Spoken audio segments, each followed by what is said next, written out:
Hallo, ihr Lieben. Heute geht es um Chiron im Schützen oder im neunten Haus. Wenn Chiron in diesem Bereich des Horoskops steht, dann hat es einen immensen Einfluss darauf, wie du mit den Themen Glauben, Wahrheit, Bildung und Fülle umgehst. Aber bevor ich darauf eingehe, empfehle ich dir zuerst mein allgemeines Video zu Chiron anzuschauen. Klicke einfach hier oder unten in der Beschreibung ist es auch verlinkt. Also, wie ihr sicherlich schon wisst, steht Chiron im Horoskop für eine mitgebrachte Wunde, meistens aus der Kindheit, und er steht auch gleichzeitig für eine Begabung in diesem Bereich. Zuallererst nehmen wir Chiron immer als schmerzhaft wahr, als einen wunden Punkt in der Psyche. Und bei der Chiron-Wunde im neunten Haus oder im Schützen geht es eben um die Themen Sinnsuche, Wahrheitssuche, Zuversicht, Bildung und auch Gerechtigkeit. Man geht bei diesen Themen in die Vermeidung, um Schmerz und Zweifel auszuweichen. Aber wenn man dem komplett ausweicht, dann kommt auch die Begabung nicht zum Vorschein. Daher ist der beste Umgang mit Chiron die Akzeptanz der eigenen Verletzlichkeit in diesem Bereich anzuerkennen. Die besondere Empfindsamkeit bleibt immer, aber du lernst im Laufe des Lebens damit umzugehen. Übrigens, wenn du kein Video mehr von mir verpassen willst, dann abonniere doch bitte meinen Kanal. Okay, also mit Chiron im Schützen oder im neunten Haus reagiert man sehr zwiespältig auf eine Vielzahl von Themen. Glauben, Wahrheit und Gerechtigkeit sind sehr wichtig für dich. Aber diese Themen werfen bei dir immer Fragen und Zweifel auf. Auf der Suche nach Sinn strebst du nach einer größeren, umfassenderen Wahrheit. Und immer wieder wirst du von Zweifeln geplagt, ob es überhaupt möglich ist, den wahren Weg zu finden und somit ein sinnvolles und erfülltes Leben zu führen. Dein ausgeprägter Sinn für Moral und Ethik sind für dich immer sehr zweischneidig. Du bemühst dich, dich immer richtig zu verhalten, zweifelst dieses sogenannte richtige Verhalten aber auch immer wieder an. Und das Gleiche gilt auch für das Thema Fülle und Erfolg. Beides wünschst du dir sehnlichst. Aber wenn du es dann tatsächlich erhalten hast, würdest du es dann kaum ertragen. Aus diesem inneren Zwiespalt heraus ergibt sich eine große Empfindsamkeit für alles, was mit den Themen Glaube, Wahrheit, Gerechtigkeit und Größe zu tun hat. Und Menschen mit Chiron im Schützen oder im neunten Haus sind meist auch fasziniert von allem, was in irgendeiner Weise Ansehen genießt oder berühmt ist. Gleichzeitig hast du aber auch große Angst, von diesen Menschen enttäuscht zu werden.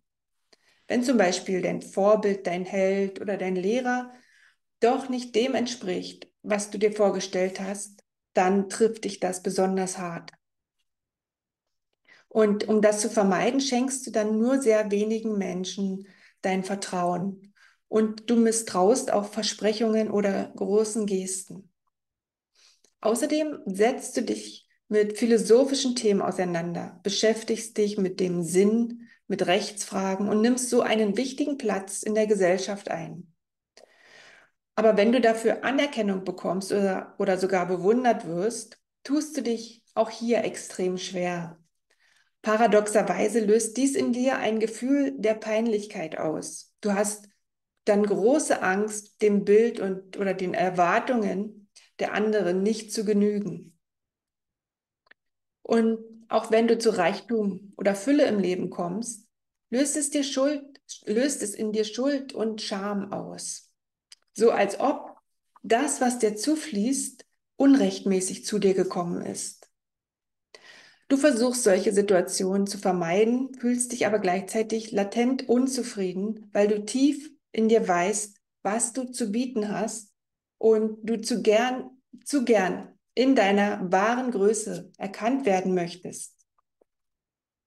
Zurück bleibt dann ein schales Gefühl der Bitterkeit, aber immer mit dem inneren Wissen, dass da mehr sein könnte. Auch hier gibt es wieder verschiedene Formen der Ausweichung. Oft ist es so, dass Menschen mit Chiron im Schützen oder im neunten Haus versuchen, sich ganz besonders stark an Moral und Ethik zu klammern. Vielleicht gehörst du auch einer bestimmten Religion an und weichst keinen Millimeter von den Vorstellungen dieser Religion ab. Daher versuchst du, dich immer moralisch und ethisch auch korrekt zu verhalten. Aber tief im Inneren zweifelst du den Sinn dieser Vorgaben an. Also, wie sollte man nun mit Chiron im Schützen oder im 9. Haus umgehen? Der Entwicklungsweg ist folgendermaßen. Zuallererst musst du dich mit der eigenen Empfindsamkeit in moralischen und rechtlichen Belangen auseinandersetzen. Erkenne an, dass du Angst vor einem Absturz aus großer Höhe hast. Und das meine ich im übertragenen Sinne. Und dass du auch manchmal zu Maßlosigkeit neigst. Im Kontrast dazu steht dein Streben nach Wahrhaftigkeit und Größe, welche aber immer von Selbstzweifel begleitet sind. Auch hier musst du dies erstmal erkennen und dann anerkennen.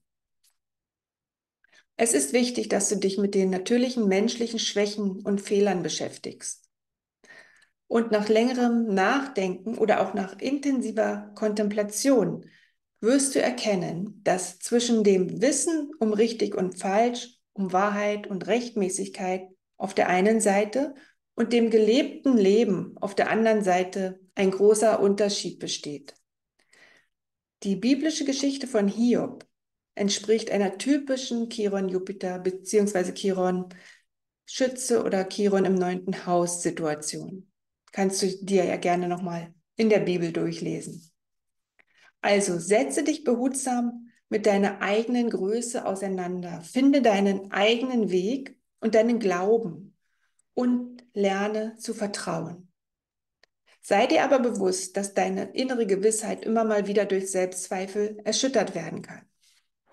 Und wenn du das dann gelernt hast, kommt deine wunderbare Gabe immer mehr zum Vorschein. Und zwar hast du die wunderbare Gabe, etwas in einem größeren Kontext zu verstehen. Du erkennst instinktsicher Recht und Unrecht. Und somit kannst du dann andere auf ihrem Weg zu ihrer eigenen Wahrheit und zu ihrem eigenen Glauben unterstützen.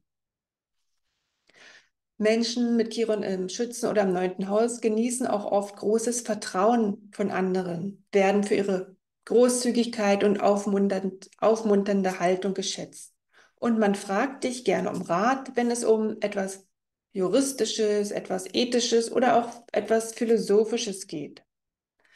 Du kannst neue Perspektiven aufzeigen, Verständnis für kulturelle Zusammenhänge wecken, anderen Bildung vermitteln oder ihnen auch zu ihrem Recht verhelfen.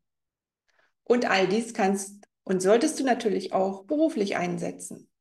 Zum Beispiel als Richter, als Anwalt, als Pfarrer. Alle Berufe mit einem religiösen Kontext oder Berufe im Zusammenhang mit kulturellen Fragen. Ja, Chiron wird im Leben immer besonders wichtig, wenn er persönliche Planeten im Transit aktiviert. Aber die wichtigste Chiron-Phase ist die sogenannte Chiron-Rückkehr. Diese findet für jeden Menschen zwischen dem 50. und 52. Lebensjahr statt. In dieser Zeit wird das Chiron-Thema in deinem Horoskop nochmal stärker aktiviert, damit du nun wirklich heilen kannst und somit auch zu Weisheit gelangst. Natürlich wird man nochmal sehr stark mit den dazugehörigen Ängsten und Zweifeln konfrontiert. Es ist wichtig, dies einfach auszuhalten, ohne zu verzweifeln.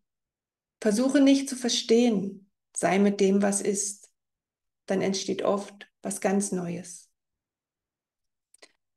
Ja, ich hoffe, ich konnte dir einen kleinen Einblick in die Chiron-Thematik der Schütze-Energie geben und würde mich natürlich freuen, wenn du mir ein Like für dieses Video gibst. Natürlich nur, wenn es dir gefallen hat.